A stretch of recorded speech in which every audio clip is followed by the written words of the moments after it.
I love Daddy Pig. I love Daddy Pig.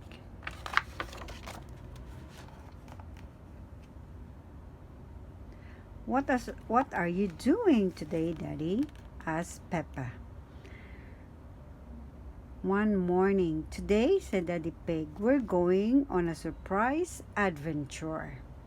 Oh, gasped Peppa and George, bouncing up and down in their seats. When Daddy Pig had everything ready, he called Peppa and George. Are you ready for your adventure? He asked. Yes, Daddy, they cried, giggling.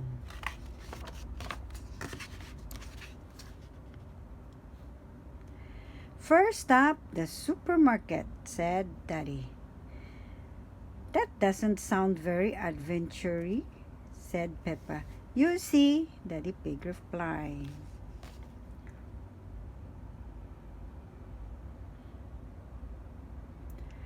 Daddy Pig zoomed around the supermarket with the trolley. This is how you shop in style?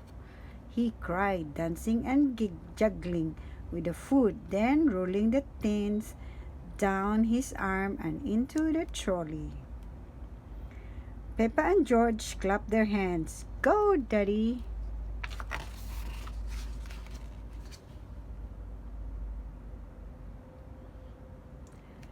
Peppa, George, and Daddy Pig filled the trolley to the very top. Flunk, plop, crush. I think that's everything, said Daddy Pig. I think that's everything in the shop, said Miss Rabbit. Daddy, said Peppa as they put the food in the car. I love shopping in style. Me too, agreed Daddy Pig.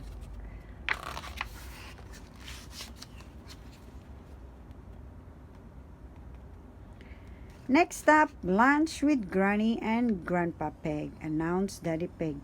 Lunch, isn't it an adventure, Daddy? Said Peppa. We have lunch every day. But, yes, but do you have it on a pirate ship? Asked Daddy Pig. No, said Peppa. Ark!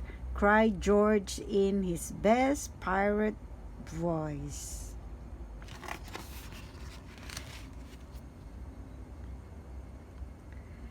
Everybody hopped on the board the ship for a special pirate picnic made by Daddy Pig. Goodness, said Grandpa Pig. This delicious food is worthy of the captain's table. Daddy, said Peppa, I love pirate picnic.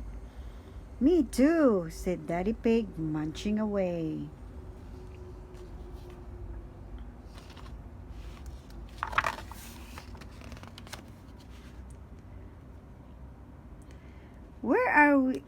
Where are you off to next, my little pirates? Asked Granny Pig.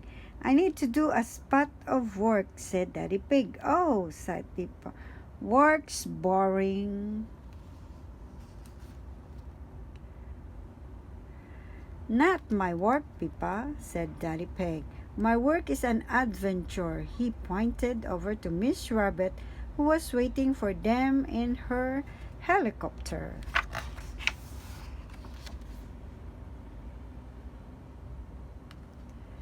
Ready to fly to work, Daddy Pig? Asked Miss Rabbit.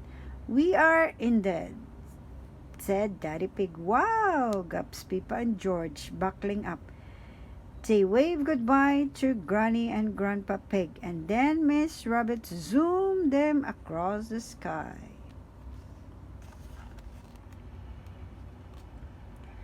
Daddy, called Peppa over the noise of the helicopter.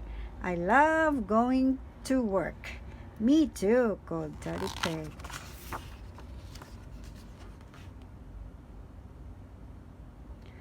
Miss Rabbit landed the helicopter at the playground. First, all the holes need filling with concrete, said Daddy Pig. Peppa and George sat in the driver's seat of a big, loud truck and poured concrete all over the playground.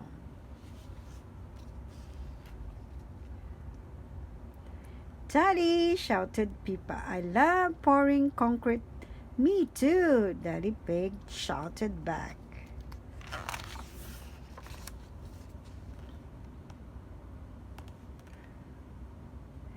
And now it's time to test all the play equipment to make sure it works, said Daddy Pig. Hooray! cheered Pippa running to the seesaw. Whee! Cried George, zipping down the slide and flying over the wet concrete.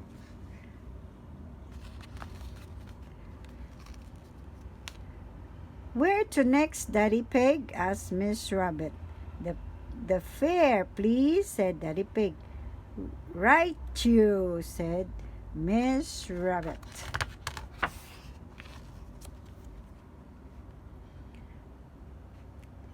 At the fair, Pippa, George, and Daddy Pig filled all the holes with concrete. Then they tasted all the ride twice. Daddy, said Peppa, I love the fair. Me too, agreed Daddy Pig.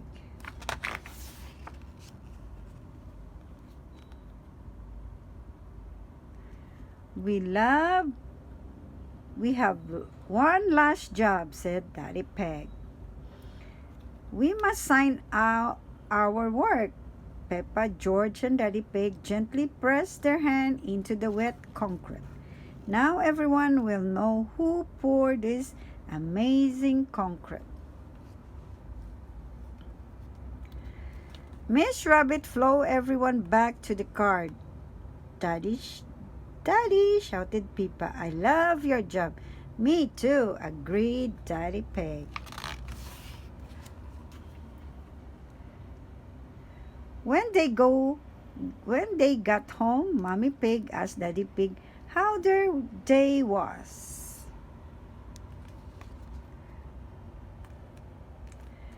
Oh, just a normal day, really, said Daddy Pig. We did a little shopping, had some lunch with Granny and Grandpa Pig, and then I had to do a spot of work. He winked at Pippa and George. Pippa and George winked back at him.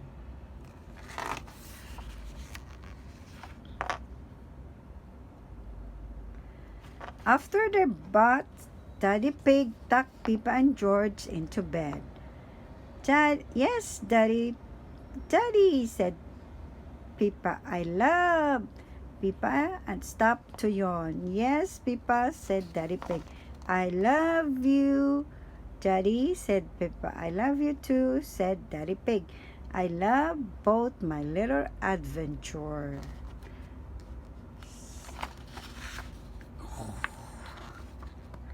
After such a busy day, the two little adventurers soon fell fast asleep.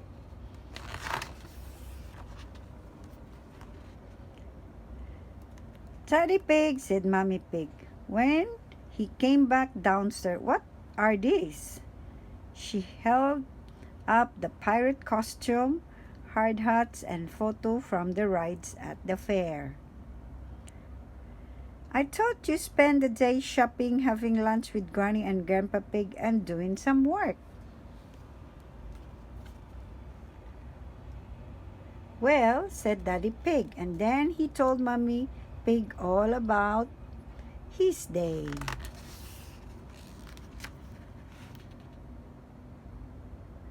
Mommy Pig was very impressed. I love you, Daddy Pig, she said. You make every day an adventure.